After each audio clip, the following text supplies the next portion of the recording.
বলো। মা মা কে? আমার তো দুটো দাঁত উঠে গেছে, এবার আমি মাছ মাংস খাবো কি করে? কই কই দেখি। এ মা, তাই তো। তাহলে এবার কি করবা? তাহলে দুধ আর ফলের রসই খেতে হবে। তাই করবা? দুধ আর ফলের রস খেয়েই থাকতে হবে? কি করবা?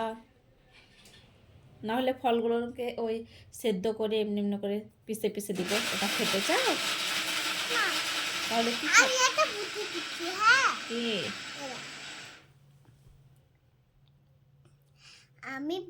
আমি যখন ভাত খাবো তখন এই রাতে খাবো। এই দাঁতে খাবা? ও এই রাতে নয়, আচ্ছা আর মাছ মাংস খেলে আচ্ছা, ওগুলো উঠে ফল যাবে। খেলেও আর ওগুলো উঠে যাবে তখন কি করবা? দুধ আর ফলের রস। দুধ আর ফলের রস খাবা? কখন উঠলো তোমার দাঁতটা? একটা উঠেছে কাল রাতে, আর আরেকটা উঠেছে কাল সকালে। দুটোই রাতে রাতেই উঠেছে। পরশু রাতে, এই এই দাঁতটা পরশু উঠেছে, আর এই দাঁতটা কালকে উঠেছে। দুটোই রাত।